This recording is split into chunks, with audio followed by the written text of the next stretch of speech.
welcome back to my channel. I've not posted on this channel for a while because of school and I've been a little bit busy recently and not got the chance to film a video, but here I am, I'm back. Hope you're well. If you're new, hi, my name is Lucy, and on this channel, as you probably can tell by the channel name, I upload videos on the paranormal. So if you're into that kind of thing, come and join me by subscribing and be notified by the bell. So today is going to be another reading other people's paranormal experiences video. I did one a few weeks ago, and go and check that out if you haven't already. And I use the app Reddit if you're wondering what app I use to get my paranormal experiences. I've screenshotted a few on my phone and I'm going to read them out to you, and the screenshot of it, in case if you prefer reading it on the screen, it's going to be on the screen so you can go and see that. The house I grew up in was haunted. The way it was laid out, I could see from my bedroom down the hall and into the living room. My parents' bedroom door was on the other side of the living room, directly across my door. Late at night, I would hear someone pacing circles in the living room, but I was the only one awake in the house and we didn't have pets. I never said anything because I didn't want the family to think I was nuts. Eventually I moved out and went to college. After I graduated, I was in a rough spot financially. My parents had bought a new house. The old one was still empty. They were considering getting renters and offered it to me to stay in for a while. I said no, I didn't want to move in. My mum asked why. I finally gave in and told her I thought there was a ghost. My mum froze and turned to look at me and was like, "You hear her too?"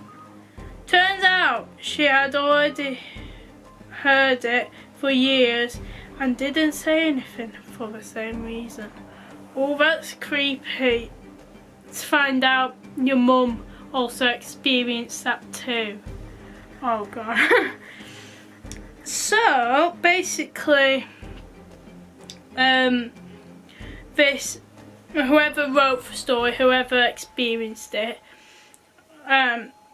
basically lived in a haunted house in their childhood, I'm guessing, because it says the house I grew up in was haunted, so I'm guessing their childhood, maybe early adulthood, and like they saw or heard like someone walking in circles, I'm guessing, but yeah, bit creepy. Okay, next one. This is quite a long one. I'd just started a new job. The building I worked in was very old, definitely pre-war. I had to stay a bit later than I normally would to get something done. By the time I was packing up to leave, my floor was pretty empty. I needed to use the restroom before I left, so I walked over there. And as I approached the door, I saw someone else open the door and go in. Ooh. Creepy. I remember vividly that they were wearing a pink skirt and I don't know how to pronounce this, so but it's khakis. Sorry if I pronounced that wrong. Because that's what I was wearing too. I was also mildly annoyed because I don't like being in the bathroom when someone else is there. And after deciding I still definitely needed to pee before the commute home, I entered the bathroom. But when I got in, it was completely empty. I don't know how to describe the energy in the room, but it's very tense. Completely silent. I remember being able to hear my heartbeat after standing completely froze for what felt like 10 minutes. It was probably like 15 seconds. I turned right around and left. I had nightmares about the bathroom for weeks. It seems so simple and uninteresting compared to a lot of other people's stories on here, but it really shook me. There was something definitely off about the whole thing. Glad I work from home now. Yeah, I'm glad you work from home now. I would probably be like you.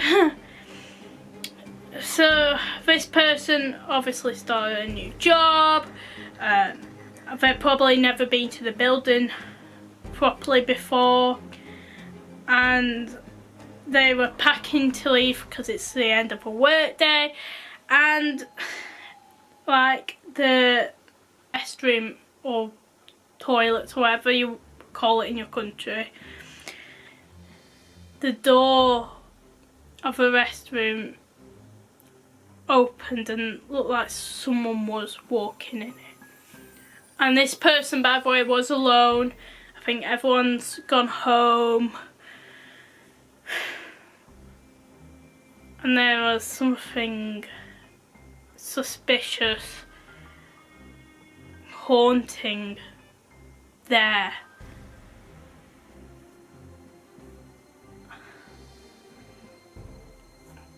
It's a bit creepy.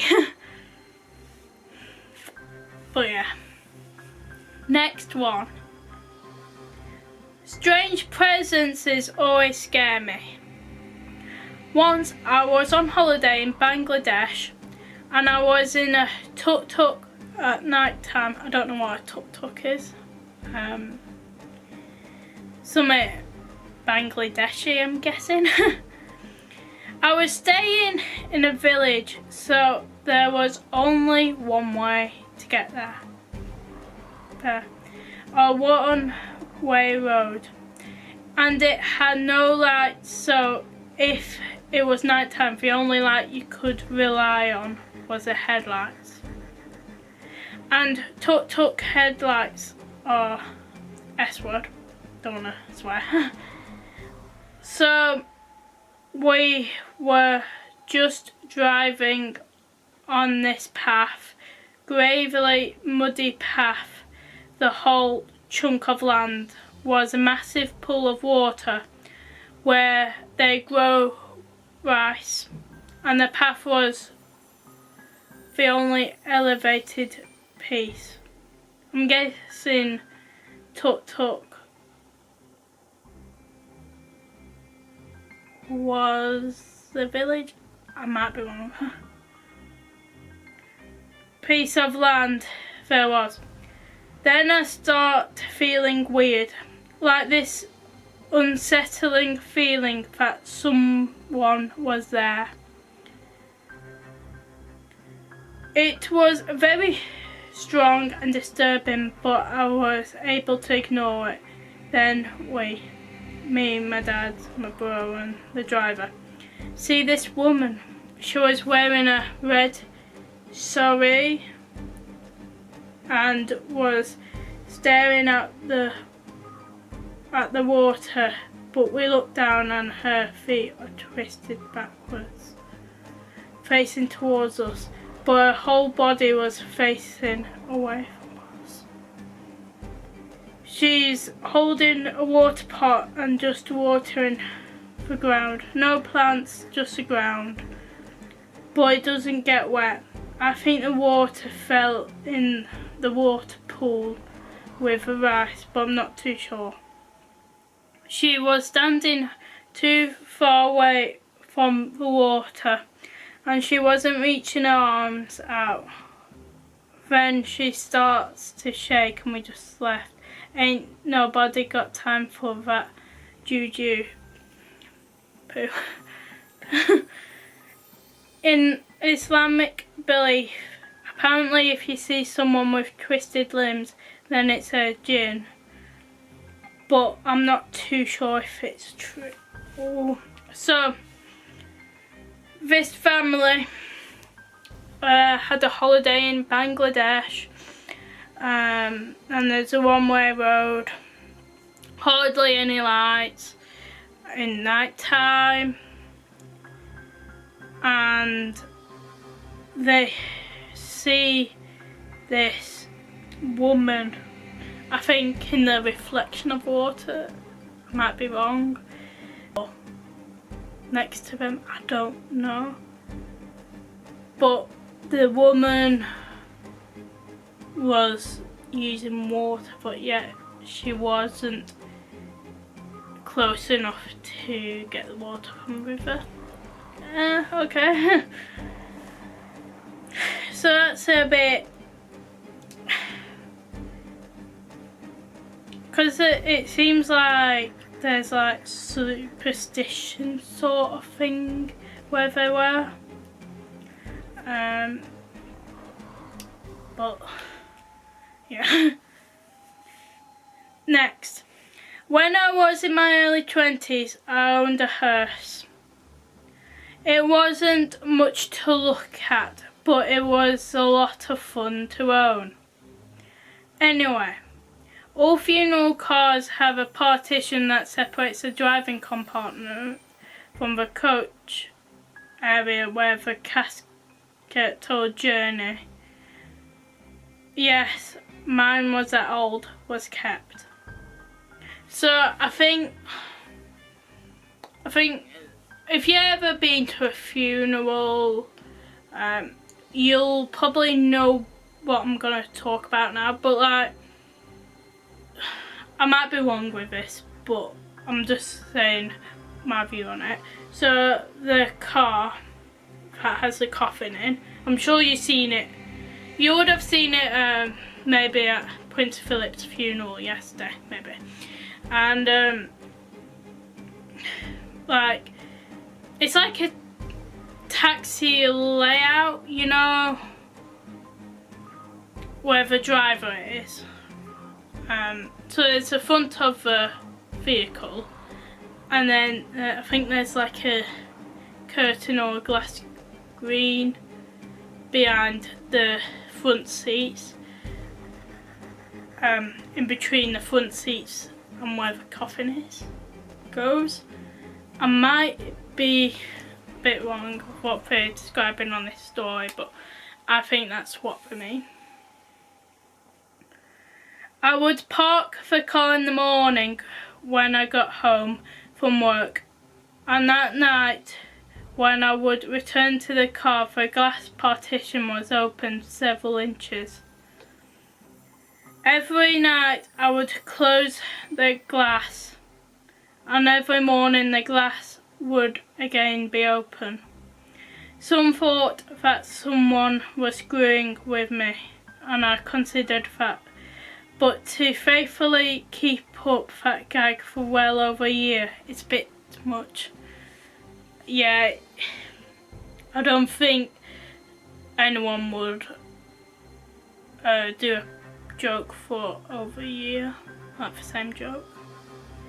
So, it happened every single day, not most days, but every day. I suspect that a spirit in the car did not like the partition closed for some reason. In the summer it would get really hot, and in the winter cold, like in there. The AC didn't work and the heater core for the rear was bad. Maybe they wanted a better temperature. It didn't bother me and I actually thought it was kind of cool. So it's not really paranormal as such. I mean, it could be a poltergeist. I don't know for sure. I mean, as I said, it was kind of cool. I wouldn't, if I was in that situation and I experienced that, I wouldn't be scared of it.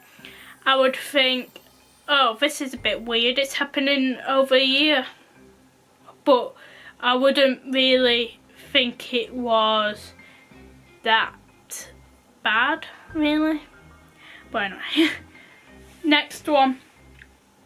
My youngest sisters are twin. Back before they were born, I remember this old lady I didn't know was hanging outside my neighbour's house said to me, there's definitely two in there, roughly translated from my language. She come to our house like 3 to 4 times and will always repeat that to me. So I always believed that we were going to have a twin. I even remember walking up at night once to pee, and I saw my dad sitting on the sofa. He asked me what should we name the sisters, and I would recommend names in pairs. Stupid names, of course. I was like 6. Well, a couple of years before my mum passed away from cancer, we started going down memory lane, and my mum talked about having to come up for the second name for my sisters since they only prepared one, and I'm like, why only one? And Mum said because I didn't know my sister is a twin. And I said, but we did know, the lady told us. And Mum said, no, we didn't know. Apparently both my dad and my mum only found out about the twin after they came out. Creepy thing is, my dad did remember me suggesting 2 names and thought that I was just joking. I told them about the lady, but none of them remember. Oh, that's a bit creepy. So, let me just summarise these 2 big paragraphs. So, this person, I don't know if it's boy or girl, had twin younger sisters, and whilst the twin sisters weren't born yet, a woman that the person didn't know told her that there's 2 babies in her mother's womb, person's mum's womb, and the lady kept repeating, yeah, there's 2, there's 2, there's 2, there's 2, and none of the person's parents knew the lady, probably never seen her in their life. They were twins obviously in the end, but the fact that the woman managed to predict there's 2 without the parents knowing, it's a bit creepy. Oh god. But the creepier thing is, none of the parents remembered the lady. So I'm guessing the lady was a ghost. I've got a teeny bit of chills, I don't know if I'm cold. So those are a few stories. I'm gonna do a part 3 coming hopefully next week. Some point, maybe. I died, so I'm just gonna do the ending on my phone. So hopefully you enjoyed this video, give it a thumbs up, and yeah, as I said, I'm gonna upload another one of these next week. So stay tuned for that, and I'll see you in my next video.